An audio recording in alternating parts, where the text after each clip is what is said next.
Hello, everyone. My name is Trent. You're listening to Never Seen It, a podcast about movies we haven't seen yet.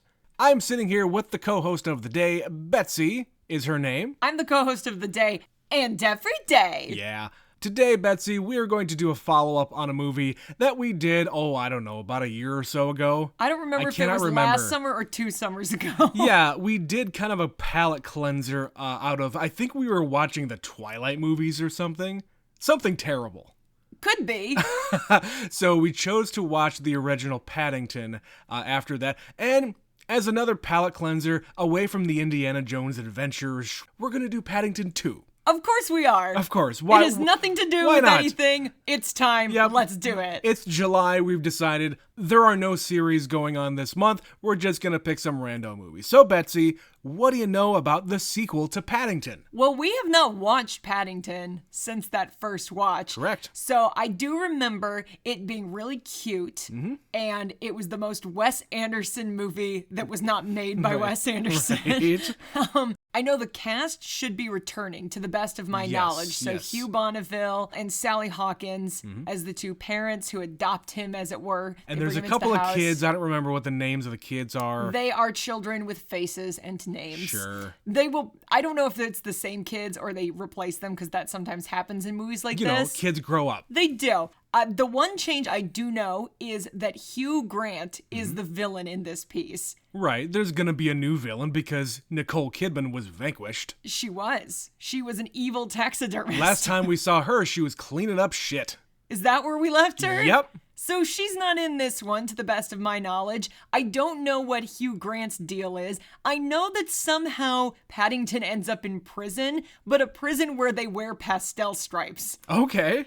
Don't ask me why I know this. It's just a little clip I've seen in the commercials or something. And I haven't seen any kind of trailers for this. If I've seen anything, it is just like promotional material that I've scrolled past. And it was years ago. Yes. So again, we're kind of going into this pretty blind, but as I understand it, like the first one, this has a near perfect score on Rotten Tomatoes. Yeah. So it's definitely not going to be any kind of like, a sophomore slump stinker. They're making another one of these. Yeah, the third one is being filmed, I think, as we speak. Yeah, it's going to be probably coming out in the next year or so, I think.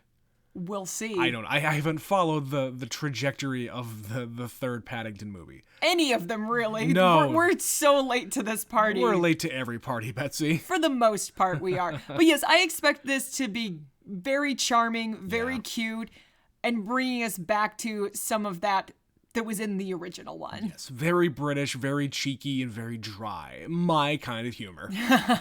All right, Betsy. So, since we don't really know anything else about this movie, we're going to go and see it. Paddington 2, we'll be right back.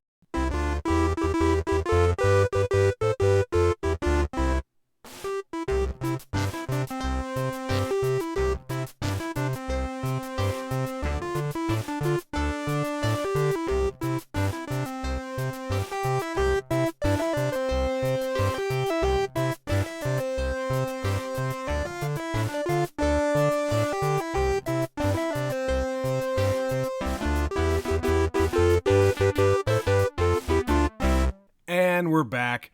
Betsy, what did you think of the sequel to the most delightful movie we've watched?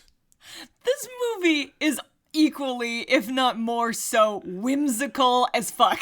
Yep. My God, I don't know what it is, but I am just smiling ear to ear this whole movie. I can't stop smiling, Betsy. No, I don't know what it is. If it's just the heart or the whimsy or the fact that everybody just goes along with the fact there's a bear. Yeah. And it's fine.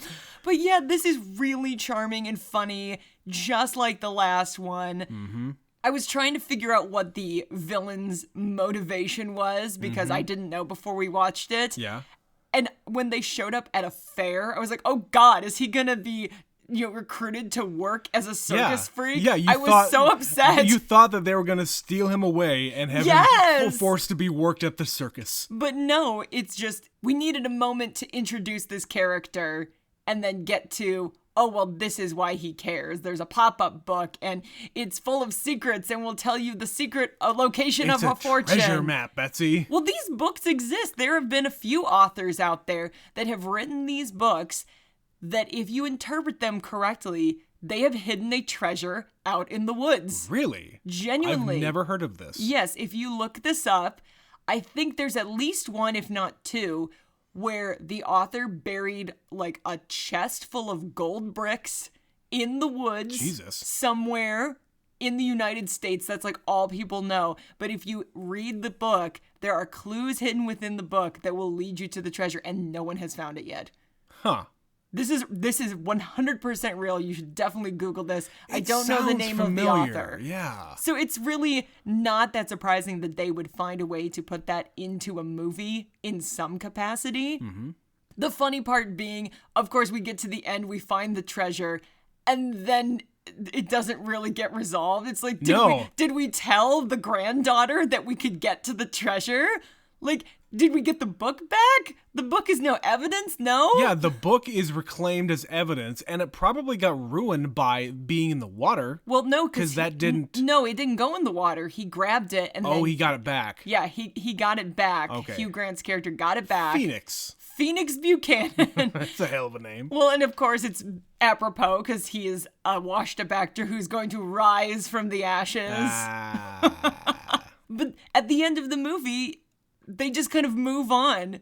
Paddington clears his name and everything is hunky-dory. Yeah. And I'm sitting here going, but what about the treasure? The real treasure was family all along. Family and friendship. Which is great, and I cried at the end a little bit. It's fine, but... Yeah, happy birthday, Auntie. That was really sweet. It's just like, what would make a great birthday present for her? We all pooled our resources together, and why get her a book about London when she could experience it herself? It's like, answer the door, Paddington, who's there?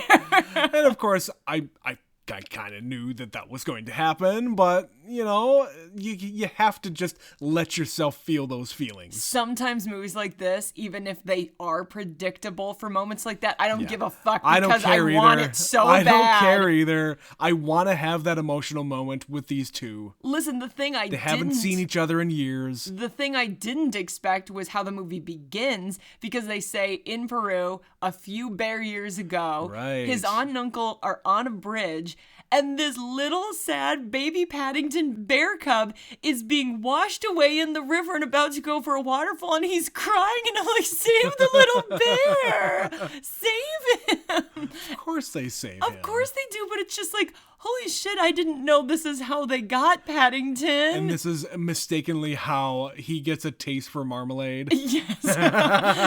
Because his uncle, like, dives off, and he always has a sandwich in his hat. That's right. And the hat falls with the sandwich onto Paddington. And it's just a transformative experience for him when he has a marmalade sandwich. I love how in the animation, it just kind of gets sucked into his face. It's like he's sucking it through a straw, but it's his mouth. It's weird. He inhales the thing. Yeah. He does that frequently in this movie. He also licks a lot of things clean. A couple things anyway. A couple things. And after we have this chance meeting, let's say, we already know what the story is with Paddington and how he gets to the Brown family and everything else. And we are then introduced to Paddington in his room up in the attic. He's writing the thing in the window. Paddington, He writes his name and then 2. But then he's cleaning the window because he is an excellent window washer. We get to that later, yes. And we just get this reintroduction of Paddington and where he lives, his neighborhood, his neighbors, and everybody else. Peter Capaldi is there. We've got the guy who always forgets his keys. We got the woman on the bike. We got the guy in the back of the garbage truck helping him out, and it just gets him on his way to wherever he's going to go. Yeah, again, the neighborhood has just accepted that this bear lives here. Yeah. And everyone loves him, Everybody and they help loves him, yeah. and he helps them. And later in the movie, when he's not there, they show you how his absence changes everybody. Yeah, it just turns everybody into like this bitter person. Well, like the woman on the bike always gives him a ride, and he gives her a sandwich. Sorry, I haven't had my breakfast yet, so I'm a little grumpy. I get grumpy when I don't have my breakfast.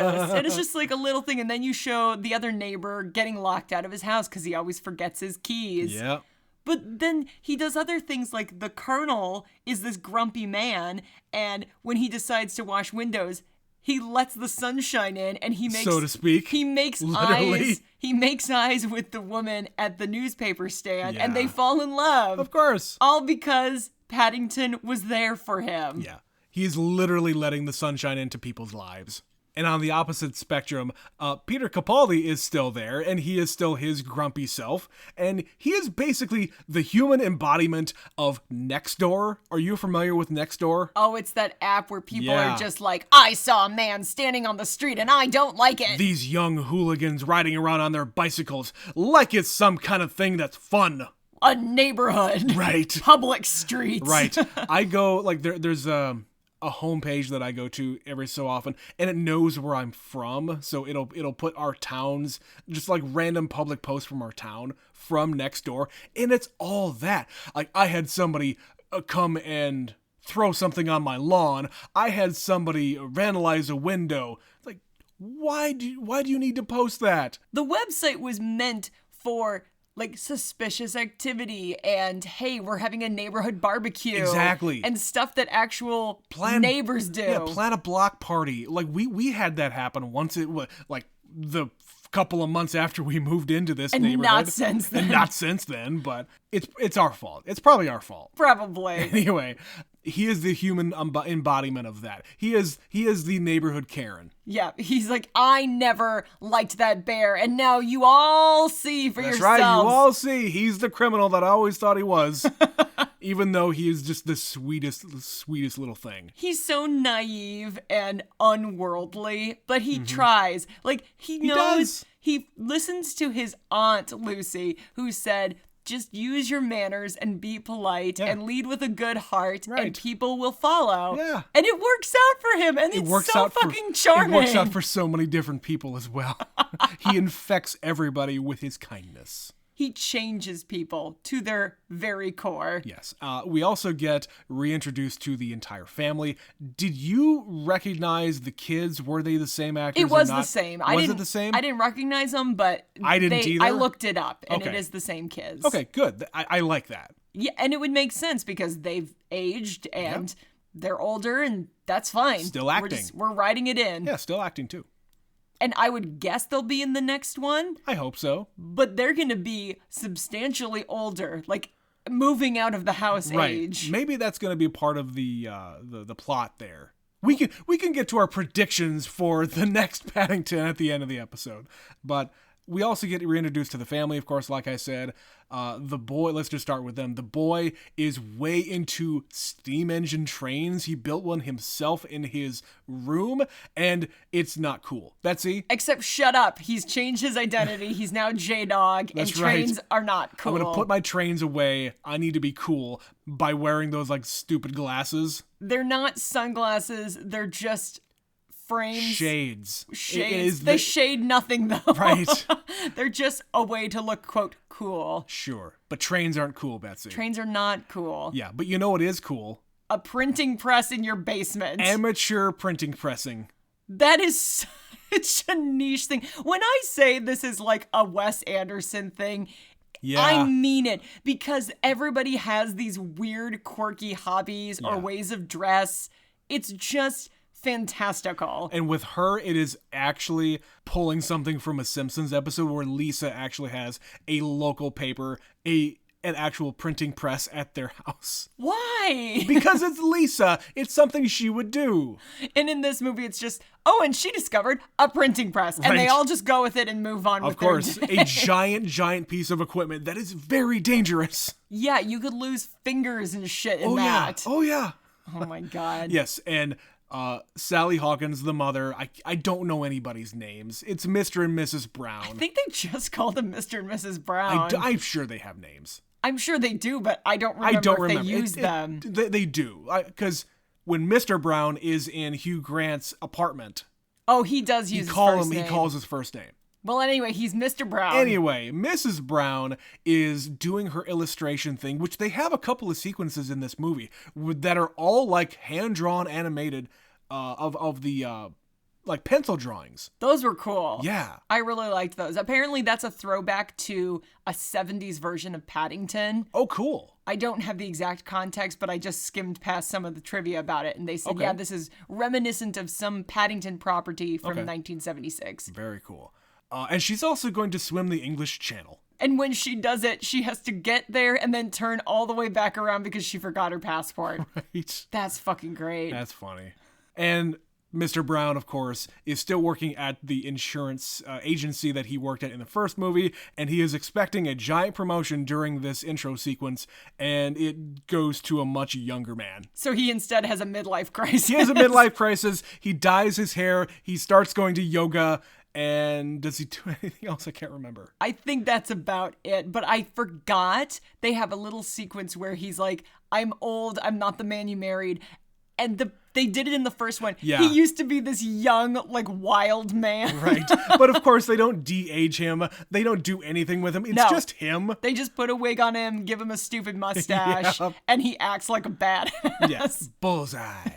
I had completely forgotten that sequence from the first one, but there were certain moments that called back to the first movie. And second they did that, I was like, oh my God, yeah, that's right. There was a whole thing about him being a wild man, like on a motorcycle. But we establish where everybody has been, where they are now. And we go and see Jim Broadbent, who owns like the local antique store. I don't remember him being in the last one, but he probably was. He was. And that's where we're introduced to the concept of this pop-up book. Yes. And apparently it's this very rare book. So Paddington has to work for a living to be able to afford it. Yeah, because he is wanting to buy a gift for his aunt who is turning 100. It's not every day a bear turns 100, Trent. It's true. And they have, as they open this pop-up book, it's this woman who ran the steam fair. I like that they have a steam-powered fair that travels around. Sure, because that's a thing. But she also made this pop-up book for the different places that she would visit. Yeah. And he is imagining showing his aunt around London via the pop-up book. Yeah, and we get this sequence of this papercraft pop-up book just world again where, animated, where the bears come together and they show each other everything, and it's just the coolest looking thing. Oh my God, it's where can I get more of this? Because it filled me with such delight watching them wander through the pages, and then they would like go into the underground and the page would turn and they would emerge in another somewhere spot else, and I'm just like, I love this. I've never seen anything like that. No, there's so many little moments like that throughout this movie where they just have such style and it's different kinds of animation.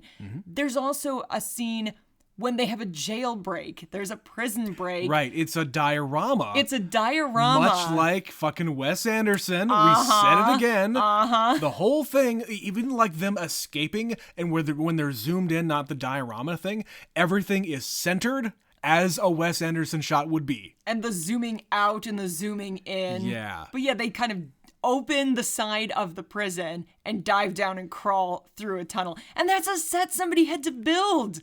Like, at least part of that is real. Part of it is, yes. So good. And there's just moments like that throughout this movie where it's like, we're going to do a diorama. We're going to do hand-drawn animation. We're going to do a puff of smoke and Hugh Grant will disappear. Right. And we have a hot air balloon escape from the prison, of course. Of course, Trent. And it's How else would you escape from the prison? It's all made up from these different materials. And the thing itself looks like what is it? It's from the cartoon version of The Grinch Who Stole Christmas. It looks like the big bag on the back of the sleigh. Oh, the kind of the patchwork. Yeah, the patchwork fabrics that they've sewn together to make this big balloon. Because that's how you escape prisons, yeah, and it's all of the other materials, like they take the laundry bins and the other bins as the thing, and they have the bags of flour. Again, it just kind of looks like a cartoon version of this. Well, and speaking of like cartoons and other references, there's also a Charlie Chaplin joke in this sequence.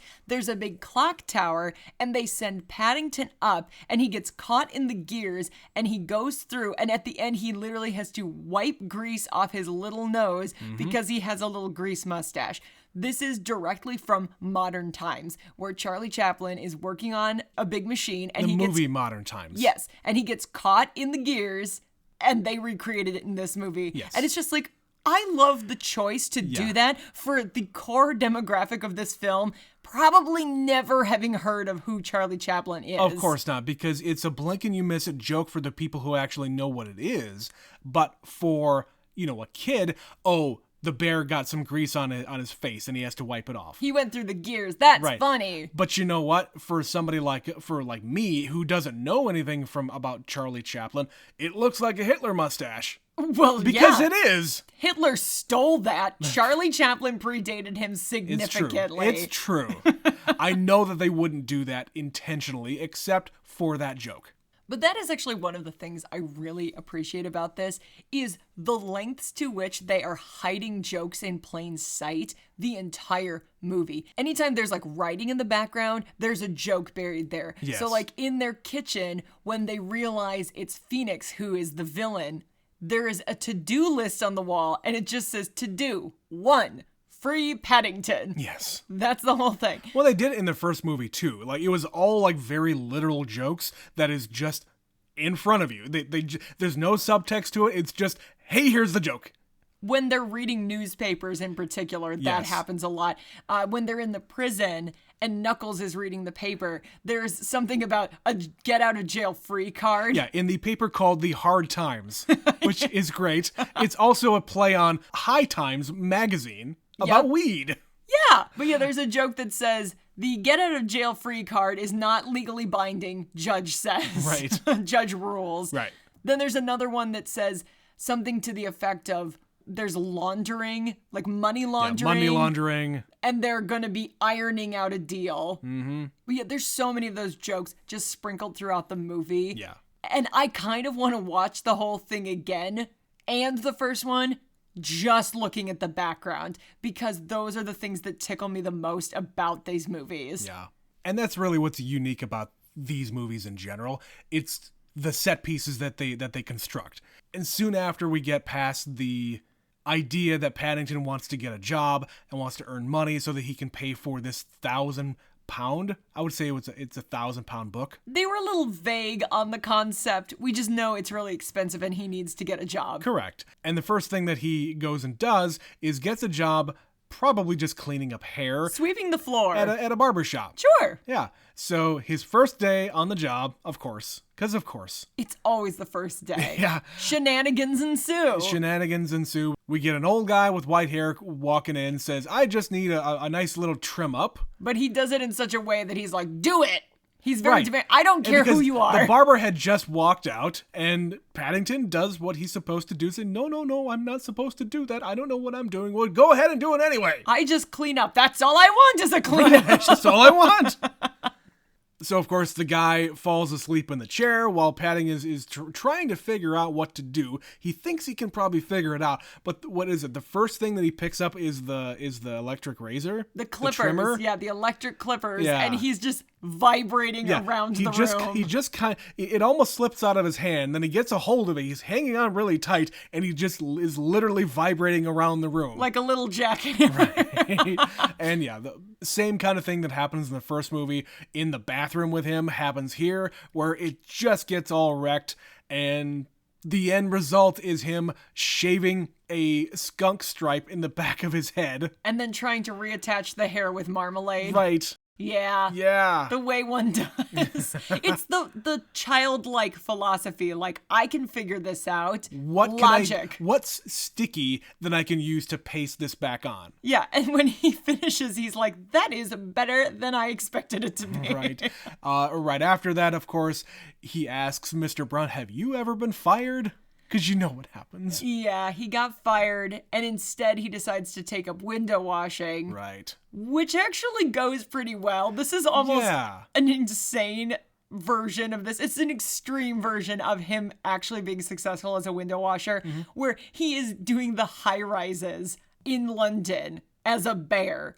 and he is using his whole body and just rubbing his body along the He's clearly window. not being able to do it normally because he tries to do it normally with the ladder and the bucket and whatever else he has, and he fails miserably because he's not a strong bear. He's a little bear. Yeah. He's just a little guy.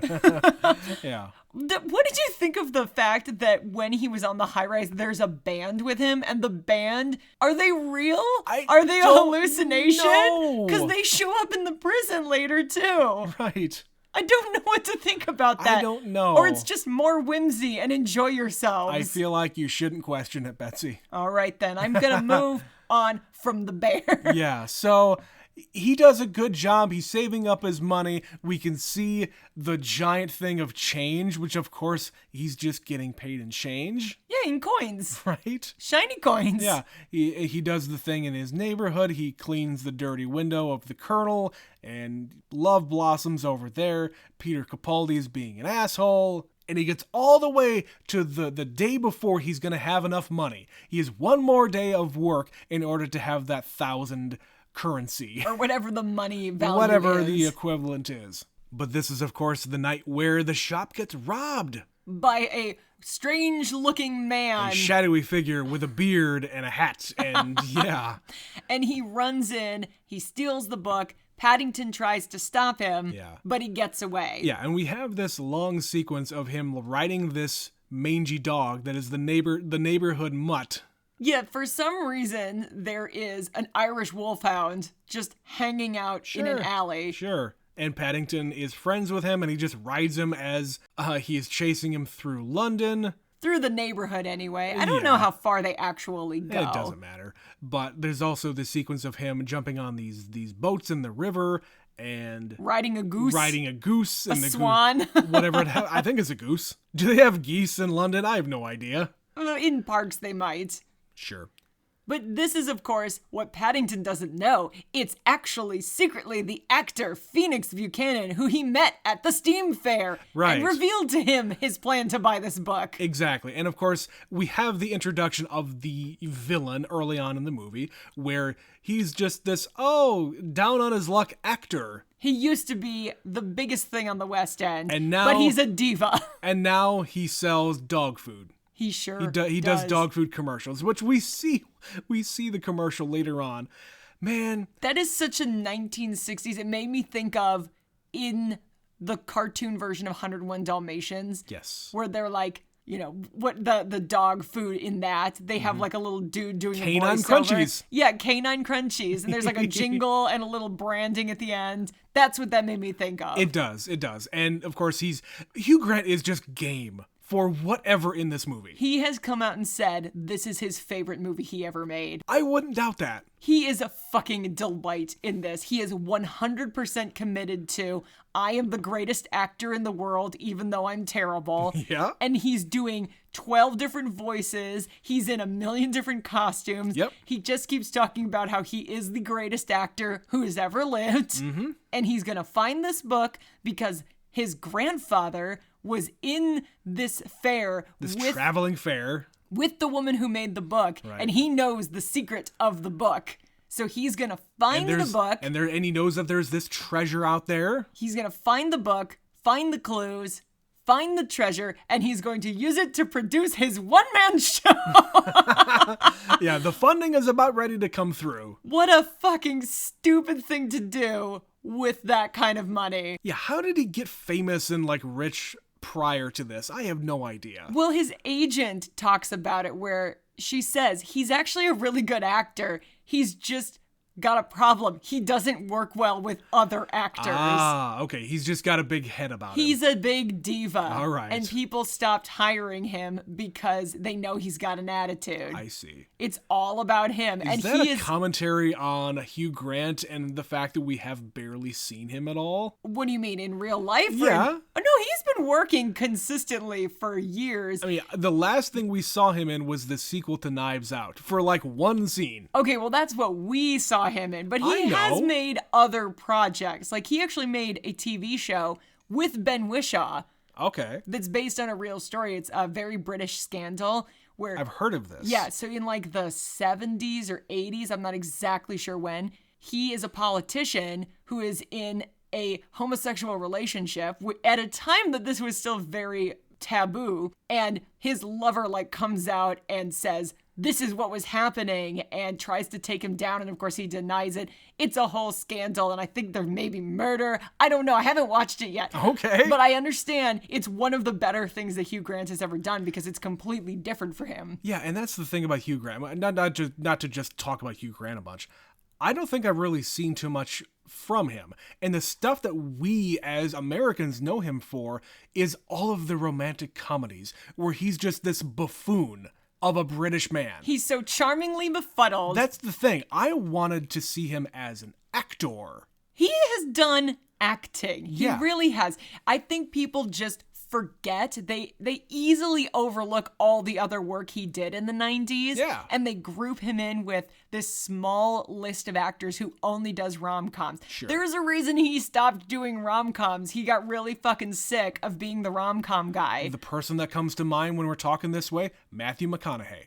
He was pigeonholed as the romantic comedy guy in the 80s and 90s. He got matched up with so many different young actresses, and he just, I don't know what happened, but he got sick of it, or he decided he wanted to spread his wings, and he won a fucking Oscar. We literally just watched that movie today, The Dallas Buyers Club. It's a fantastic movie. Go watch it. But yeah, Hugh Grant, at a certain point, you can't keep doing rom-coms. Sure. Because the audience won't buy it, number one. And number Right. two, you don't find it fulfilling. Like, it has to be a really specific kind of script, which I can completely see why he would like to do this movie. Yeah. Because he just gets to be ridiculous. He gets to tap back into that comedic bone and still be very, very British. He's doing both things at once, Yeah. yes. And he is committed fully to this role, and it's fantastic. It really is. I easily best part of this movie. Like, at the end of the movie, I said, don't stop it. I know there's more,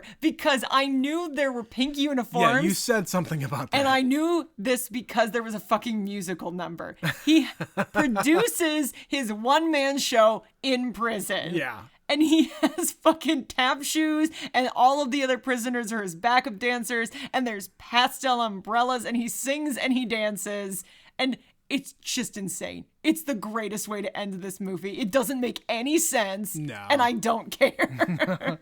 Well, speaking of prison, Paddington is framed for the crime. Because they catch him in the act. It's true, and the book is missing. He was the one who was talking about it. He was the one who really, really wanted it, and he didn't have the money yet. And it didn't help that the judge on his case was the judge whose head he shaved. Yep. So he got sentenced for 10 years of thievery. And barbarly harm. That is a great joke. It is. That one got me going.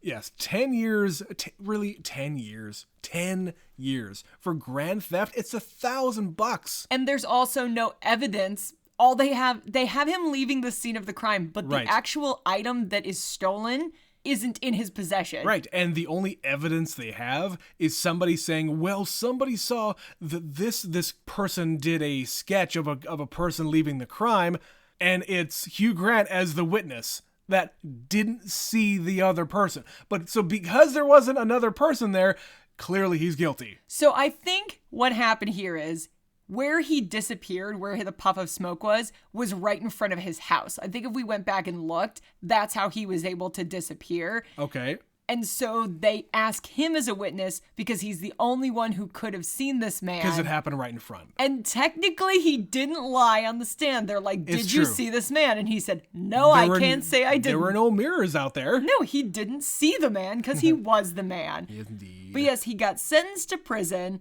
and he gets put on laundry detail. Yep. And he leaves a red sock in the laundry with all the uniforms. The black and white stripes. And it turns all the uniforms pink. I knew there were pink uniforms. That is not how I thought they came to pass. Yet another Simpsons thing. Well, that's used in a lot of things. It is true. It's true. Also, did you recognize this prison? I did. And it's only because we spent a lot of time talking about it when we covered the first Italian Job movie. The one from the 60s, Yeah, yes. yeah. There is a lot of prison scenes in that, and they filmed it in the same one. And the fact that you had actually visited this I prison. have been at this prison. It is Yes. in Ireland. On vacation. Oh, yeah. On vacation. As one does. You did not get into any European trouble. Trent, I like history. So when someone says, do you want to go see the old prison? A lot of famous people were kept there. I go, yes, I would love that. Yeah, and they just turn it into this thing where a lot of movies are filmed, I guess. I have seen now so many movies because that staircase is just so iconic. Yeah, the staircase with the kind of arch thing going over the top of it, that's very iconic. It's been in dozens of movies. Like, there's one we haven't even watched yet. 12 Monkeys was also filmed there. Okay. So I know it's gonna come up again. Wes Anderson should film a movie there. Wes Anderson should just do a prison movie. Yes. That would be weird. That would be weird. And there's a couple of movies we haven't seen. We haven't seen The French Dispatch. This is true. Maybe he goes there. Maybe he already did that. I don't know. We'll find out eventually. And the new one that just came out, I know there's not going to be a prison in that movie, Asteroid City. Maybe there is. You don't know until you watch it. All right, fine. But yes, we have the laundry mishap, and we get the next scene in the mess hall where everybody's having dinner. And there was a guy that we saw in the credits that we have not seen yet. It is Brendan Gleeson as the chef. Yes, Knuckles. Knuckles McGinty, I think he said his name was. Knuckles. N-U-C-K-L-E. Apostrophe S. Knuckles. And of course, he has the tattoo on his knuckles, even with the apostrophe. In the wrong order. Yes. He had to crisscross his wrists for it to be read correctly. Right. But yes, he's a surly old cook who only makes weird oatmeal gruel stuff. Yeah, this goop. And so Paddington has a word with him, and he's about to get his ass beat. Right. Because Knuckles does not like being told what to do. That's right. And he does not like criticism. Yeah. But he gets, by mistake, the marmalade sandwich shoved in his mouth. Yeah. And once again, it is a magical, life-changing experience. And now they're friends, so to speak. And I like the joke of the warden kind of standing off to the side, phoning somebody, hey, you better bring in the medic. There's about to be a fight in here or something like that. Oh, actually, you better bring in the priest. He's going to die. And he doesn't stop it. And he's not going to do anything. No. It's just going to happen. No. But because he is so changed by the marmalade, he decides to protect Paddington. Yes. And he's going to use him to make marmalade. Right. You are going to help me make this marmalade for everybody. And Betsy, I think this is the best scene in the movie. Of them basically turning the prison kitchen into a dessert shop. It becomes a haven for pastries and delights. Right. But it's that same effect where they give everybody the marmalade sandwiches. They're all moved and it's full of wonder. Right. You can just hear everybody saying, And they say, do you have a pudding? I don't make those here. But somebody gets up the gumption to stand up and say, I can make this. Right. I can make that. And before we know it, the mess hall is now Aunt Lucy's tea room. Right. And everybody uses their fork and their manners. Everybody helps in the renovations. They say, use your cake fork. I didn't know there was a cake fork. I don't know if that's a real thing or if that's just what they called it. Yep. And by the end of it, the warden is reading a bedtime story over the PA to the entire prison because Paddington really appreciated when Mrs. Brown would read to him at night. And they all go, aw, now go to bed. It's lights out, aw. I want to hear more. Oh, God. And after that, we revisit the neighborhood that is completely not gone to shit, but people are really depressed because Paddington's not there to brighten up their day. His absence is felt. Yes. And they did the thing in this movie that they did in the last one where there's sort of this gray over the whole neighborhood. Yeah, it's also London. Right, but it's usually very bright and cheery. It's true. In the scenes with him before he goes to prison, it's very bright and sunny. Yes. And then in this one, it's like gray and it's snowing. It's very apparent. But Mrs. Brown is in the middle of her investigation into trying to clear Paddington's name. We need to crack the case, as it were, because something isn't right here. But somehow, the parrot of the lady who was at the newsstand saw the robbery happen or something like that. Again, I think if we went back and looked at this, it happens right in front of his house. Yeah. And the parrot might just be there. Right. But we would have to catch go it. back and see that. But the parrot just says, he's right behind you, when she says, I wonder who it could be. And she figures out, because she has a conversation with Phoenix. Yeah. He says, who could it be with those, stunning blue eyes? Right. She gets invited up to his apartment, and the establishing shot inside is a bunch of headshots of the real Hugh Grant throughout his life. Young Hugh Grant. Young Hugh Grant that he graciously donated to the production. Can I also just say, I love the maximalism of everybody's houses on this street. It's just, I'm going to use this intense red wallpaper. I'm going to put all my awards and paintings and tchotchkes everywhere.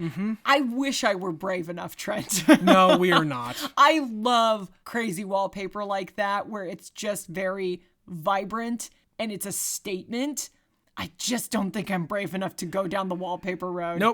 Nope. We got rid of wallpaper at our old house, and yeah, we will never revisit that. Okay, but that was like crappy 1980s farmhouse wallpaper. Yeah. This stuff in this movie is like high-end, loud, like patterned. It's also a European thing. Like, you don't see a lot of wallpaper around these parts. No, it's gray and beige for all of you. That's right. But the family is continuing on their investigation. The kids get involved, and they concoct this scheme to record his agent, Phoenix's agent, in this conversation, where they bring her breakfast, hot buns, and she says these phrases that they then replay back to him during a phone call, a la Home Alone. Home Alone 2? Home Alone 2, excuse me. But yes, as a team, Mom breaks into the house, Dad sees her and goes, what the hell are you doing? Yeah. And the kids get him out of the house by saying, oh, you have to go and meet your agent. This is what's going on. Right. Go. Also nice buns. And it's working up until it isn't working, which is always what happens in movies like this. Yeah. But they go up into the attic, and this is one of the best lines in the whole movie. First of all, she's like, there's a secret room. And Dad's like, it's an attic. Yeah, there's an attic. It's a secret attic. There's an attic in every one of these houses. They're all the same. It's just how you decorate them. But they go up, and it's his little office where he's got all of his costumes for the show. Right. And Dad pops out of the hole and goes, oh my God, he's a weirdo. Oh my God, he's a weirdo. He and his cane sword. Of course. Betsy, I want a cane sword. I said maximalism. He's also an actor. He has props. Yeah. He's chaotic. Yeah. Yes, and after this, they go to the cops. The cops won't help out, so they can't prove it. Yeah, they have to do things by themselves. And it just turns into this big thing. After they escape from the prison, the convicts do not help him because they just needed him to get through the gears, Betsy. And every man for himself at this point. He was used. He was. And they're not friends, I guess. I guess. He has to go and do it all himself. And Betsy, we have another train scene. Not only do we have a train chase, but we have something going into the water needing to be rescued. A vehicle where a person is trapped underwater. If you've been paying attention over the past two episodes, you can sense a theme here. I don't know why that happened, but here we are. Yeah. But yes, we have a dramatic chase scene because the fair has moved on, but we know that Hugh Grant is going to be there. So we have to catch him in the act. Yeah. So he gets on the train and does the thing on the organ. And it's a very simple mechanism, by the way. Playing like 6 notes. But you have to do it in the correct order. You do, but how many iterations would there be? Don't you know how math works? Like if you have 9. Still. I think it was like 7 or 9 notes. It's probably a standard scale, so it's probably 7. Mm-hmm. And you have to play each note in the right order 1 time to get it to open. Yeah, if you have enough time, you can do it. Mathematically impossible, Trent. It would take you 1,000 years to crack that code on your own. Nothing is impossible. He's Hugh Grant. He's an actor. Mm-hmm. But of course he does it, but Paddington is just there to get the book because if they can get the book, they can prove his fingerprints are on it and prove him guilty. And doesn't matter if he has the treasure or not, he's going to prison for another 10 years. Well, and that's what upset me was we reveal the treasure is there. Yeah. And then we don't go back to it. It's like, but I want to know about the treasure. But treasure. Well, I mean, now that the circus company knows, maybe, I don't know, maybe they're going to do something about it. It belongs to the family. Right, and there is a living member of the family still with the fair. It's her fair now. Like great-great-grandmother or something? I think it was just her granddaughter. Okay. Or something like that. So she should know that there's treasure on the train. At least. Please, just tell her. But this is where they've got another train. The kid decides that trains are cool. Right. And he literally drives a full-blown steam engine train through the countryside. With passengers, chasing alongside this other train. Yeah, we also have the couple of jokes with the judge inside. Oh yeah, he's riding on the other train. Yeah. This poor judge. This bear is the bane of his existence. Well, this bear is doing a Mission Impossible mission. It's a callback to a previous scene where he's having a candied apple. Oh yeah, at the fair, it's too sticky. Right. And he gets it stuck in his mouth. Well, so he also sticks it on a person who's like walking past him too, and he says, sorry. Yep, so he decides to use it to stick his little feet to the train and get around to the cart where he needs to be. Yeah. So he gets what he needs. He gets rescued. The convicts come through in the end. They save the day, and they get pardoned because they've had a change of heart. Obviously. Because, of course. They're good people. Crime is very forgiven in the UK, I imagine. At least when Paddington is involved. It's true. Everybody loves that bear. But yeah, we have the ending sequence in the credits where...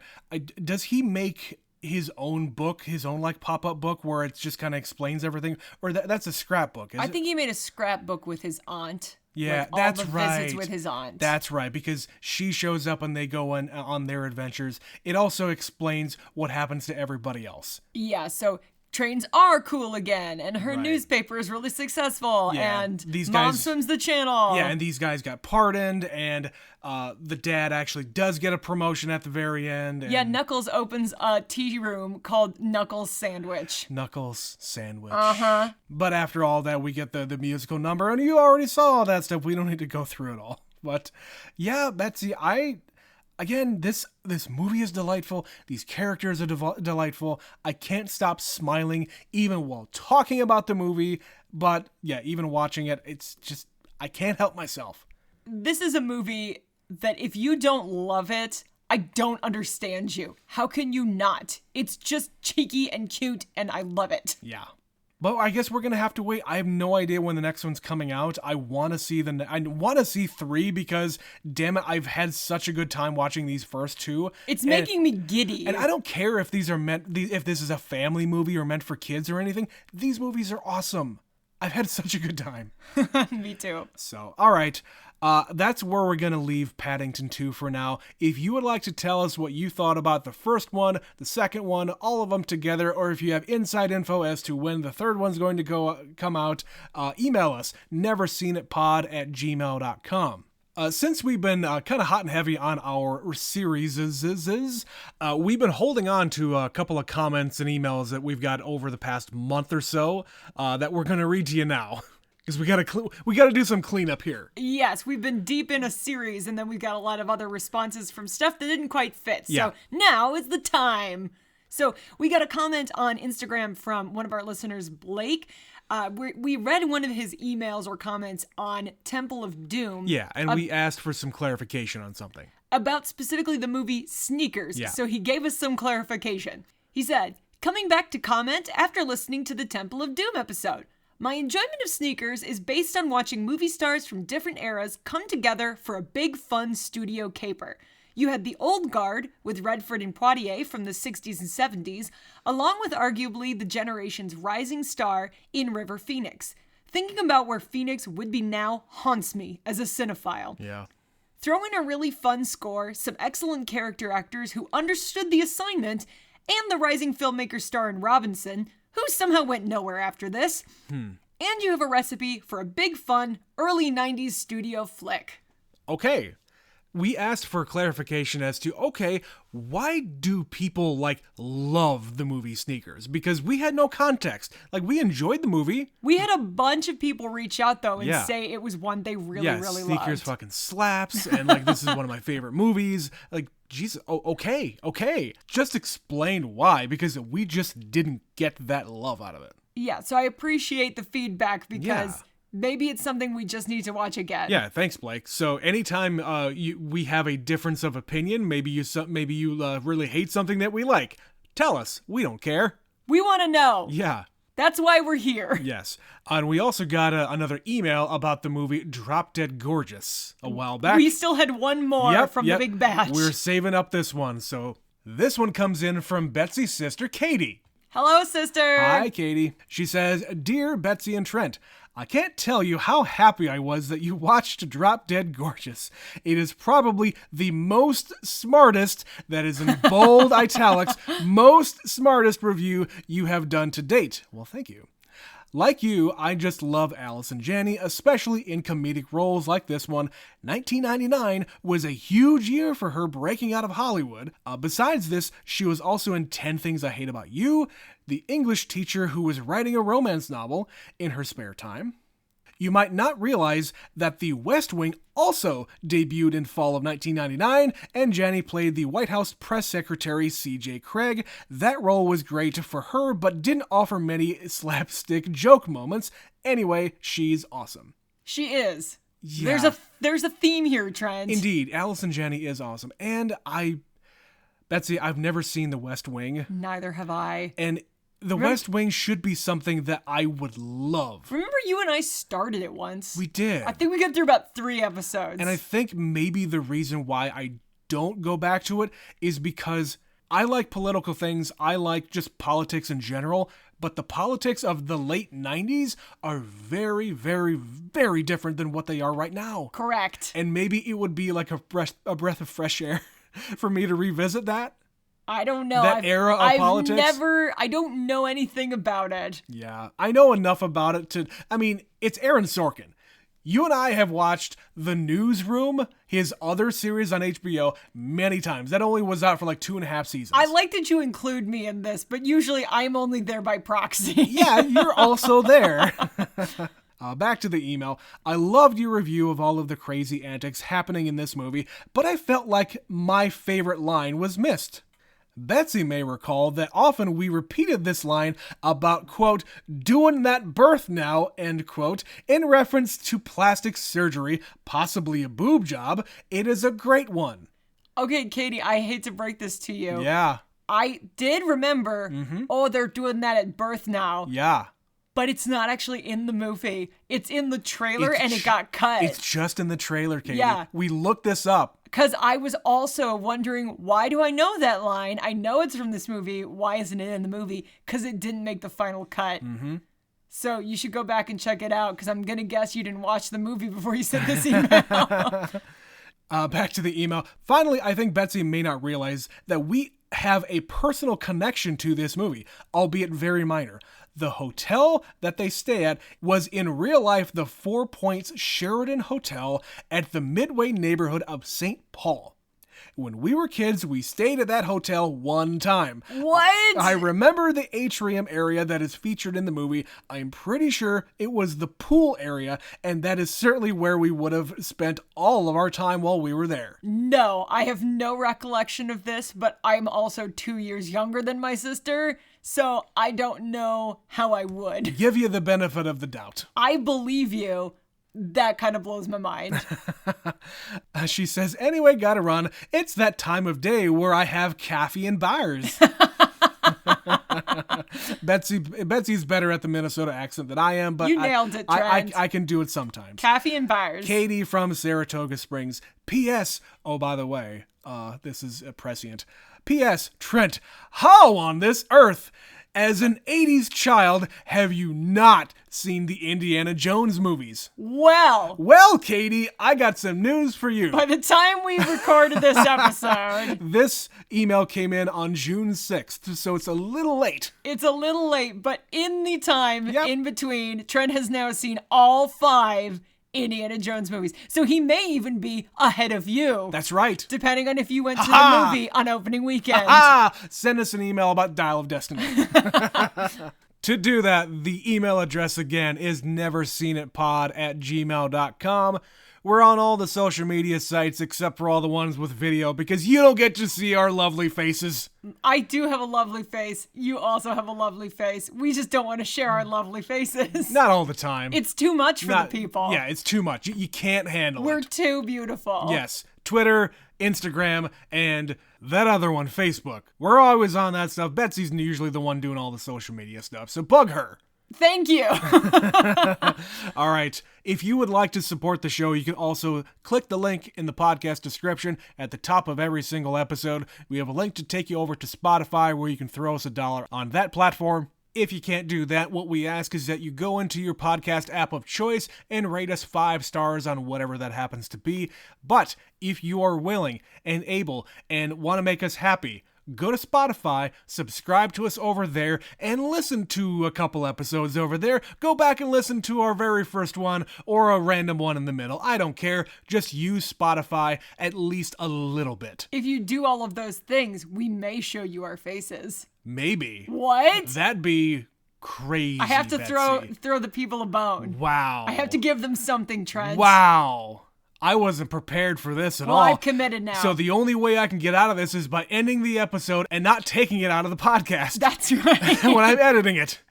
So that will be the end of this episode. Thank you again for listening. My name is Trent. My name's Betsy. And we'll be back to you with another episode of Never Seen It. Cheerio.